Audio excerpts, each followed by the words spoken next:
Good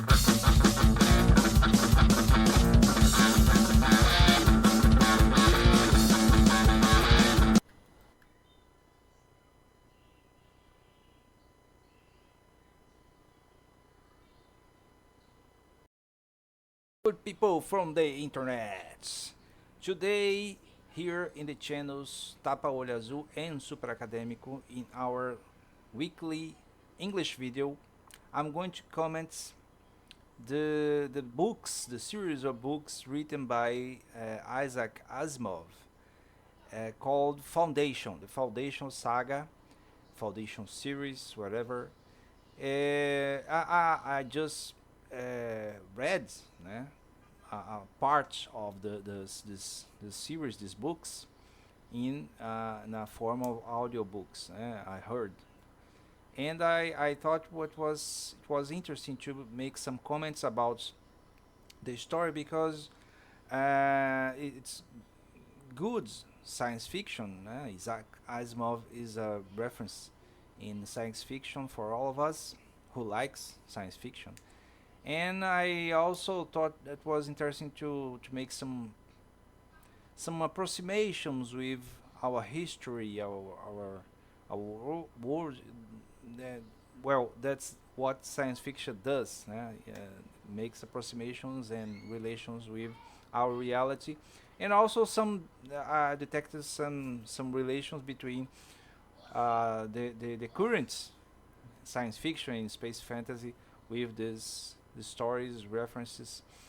And well, first of all, before I begin really discussing the book, the series of books, the story, I I'd like to ask you if you like to subscribe to our channels. Our channels need your subscription to keep growing. And Super Acadêmico is a scholar, basically, a scholar channel that is growing, as we have more than 1,000 subscribers, but we need more, of course. And Tapolha Azul is a entertainment channel owned by my, my son that's also growing. It has seven 700 something subscribers. So we need more to keep growing and producing context for you people from the internet all over the world. So going to the subject. Foundation is the story of a man. It starts with one man, a man called Harry Seldon, and he develops a strange kind of a science called psychohistory. Psychohistory, which is a mix of mathematics, sociology, and psychology, and which with this strange science he is able to calculate future events in the galaxy. There's a whole galaxy that is filled with people, with human beings are there, uh, the inhabitants of the galaxy, a whole galaxy, and with this science, he that which he lives in an empire, galactic empire.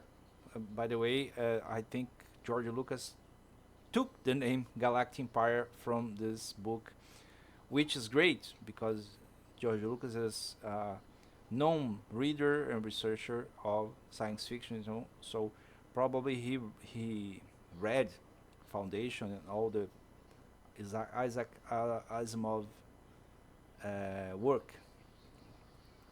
And in this galactic empire, there is the planets, the people, the politicians, and this scientist, this psychological psychologist.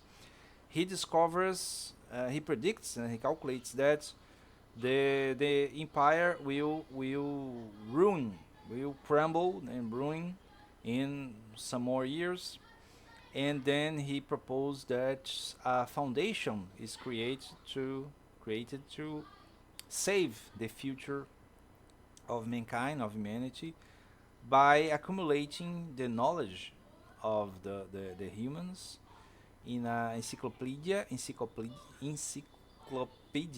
galactica.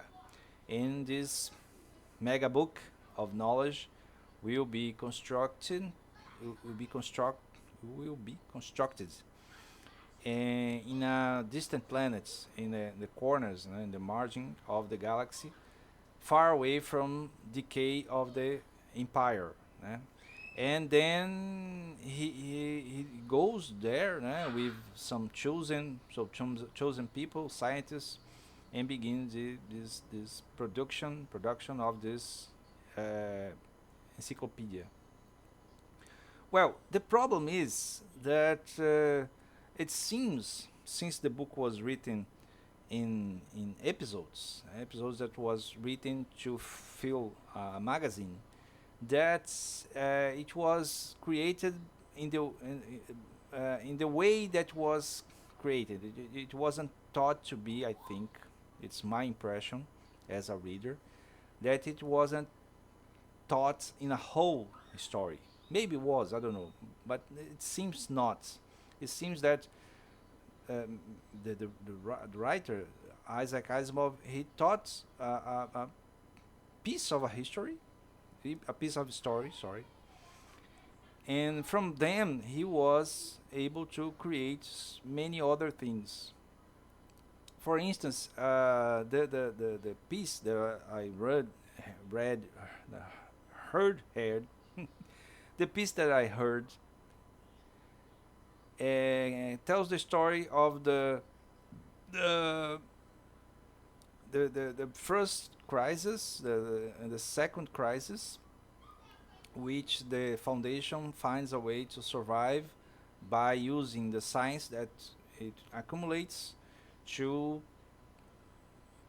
overthrow, to defeat closer enemies, closer planets that are far away from the center of the empire, and they are at war, and there is very violence and plotting.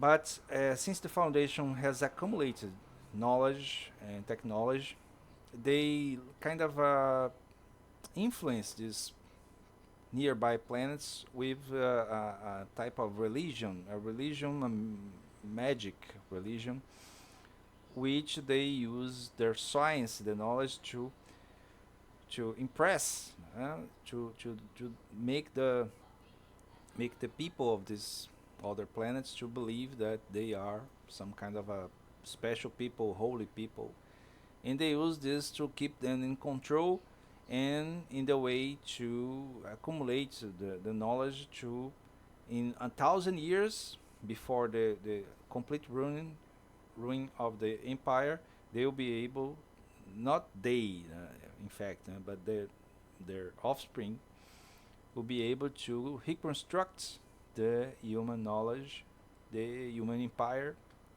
in the galaxy. But of course, the thing doesn't work beautifully. In the last episode that I heard, the foundation was beginning to was starting to be controlled by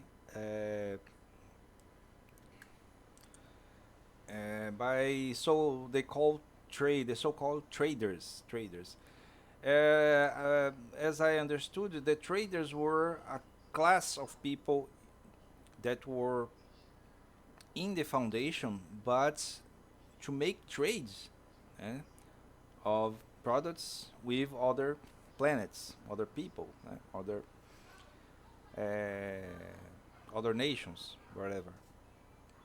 And as I understood, it ends when they are expecting a third crisis. They call Seldon crisis, a crisis that were predicted by Harry Seldon, and they will be able to keep his work by doing nothing basically, just be prepared to this crisis, and all in all crisis the empire gets close to the destruction, to annihilation, and the foundation gets stronger in a way that survives the barbarism, the decay of civilization, so they can reconstruct afterwards a new empire. Right? The main book was written in the end of the 1940s and beginning of the 1950s. I think it was first published in 1951. I think 51, 1951. And there is three books. The Foundation, Foundation Empire, and Second Foundation, which I just get to know by researching that is that the original plan of Herschel was to build two foundations and opposite sides of the galaxy. And there is some mystery involved and some other characters that I don't know about because I just read heard this one. But I think this like the lets the reader always in suspension of something that could happen. I heard too that Asimov wrote two prequels and one sequel, two sequels of these books in the 1980s, and 30, 40 years after. So there is some kind of development that he did, and he puts the robots mythology into the story of the Foundation, which is interesting because he is known, well known, because of his books about robots. But what we can comment about this strange story? He said that he got inspired by the decay of the Roman Empire, empire that grew so big that the center could not control the margins, right? Control the faraway systems, faraway cities, whatever. Which I think George Lucas also took this idea to construct his mythology of Star Wars, because as I understand now, in Star Wars there is the same problem. You have a whole galaxy with a central government, first the Republic, then the Empire, then the New Republic, that cannot control, they cannot govern, cannot be everywhere. The systems are too far away to the government, to the central government to intervene. So I think this idea was used by George Lucas in his mythology in a very brilliant way, I can add. And I think for us as civilization, as a human civilization in our planet, I think the main lesson that we can take from that is we are developing technology as a civilization, as a people, as a whole, very fast, but we are also creating the same kind of decay of barbarism, violence that goes together with these advances. And then I think we can learn something from that. We can learn something that evolves the learning about the human nature, that the human condition, that says that we maybe are not so predictable as the science, as the expectations of the rulers of the world try to anticipate. So Harry Seldon, I think he symbolizes. For one side, the attempts of some humans, some people, to control everything in a way, but also he is the voice of a need for us as a species of of be more thoughtful about our future. So the problems that we have today with environmental problems, the sustainable problems, these problems, they are like a clue. They are clues for our possibility in the future of not have a future, of destruction, of annihilation, of decay of civilization as we know. So it would be very interesting to use this kind of science fiction to look to ourselves and maybe try to develop better a way to live. I think that's it, the main thing. That I also remember that the idea of the capital planet of the Star Wars universe, that's Coruscant. That's a planet that's it's a city in a whole. The whole planet is a city, and the capital of the empire of the Asimov mythology is also a planet that's is a city. A whole planet is a city. So, but the name is different. Of course, the name is Trantor. Trantor, I think that Trantor.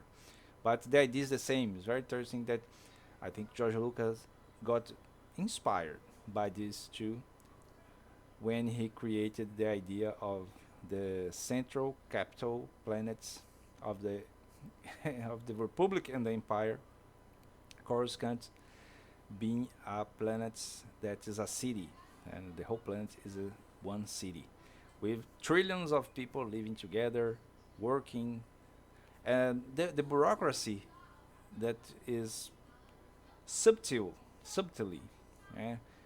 presented by Isaac Asimov. The bureaucracy of the empire is also there, I think, in Star Wars. I think it's very nice. And as a reader of this science fiction afterwards, as a science fiction that's older than my favorite space fantasy, connects these inspirations. But I think there is a lesson there too about how you can construct mythologies and narratives about wonder worlds, about fantasy worlds. I think these ideas, even if they are not inspired by each other, they seem to have some kind of inspiration, some kind of a profound inspiration in our desires, in our subconscious, in our inconscious. I don't know, something like that. I don't know. I'm not from the psychology realm of knowledge, but I think there is something there because many of the fictions, science fictions and fantasies and mythologies, they tend to repeat these themes, these environments, this way of thinking to teach some lessons to ourselves. So that's it for today. I hope you have enjoyed this video. Please give us the like, the subscribe button, hit the bell for notifications if you want to, and comments and share the video.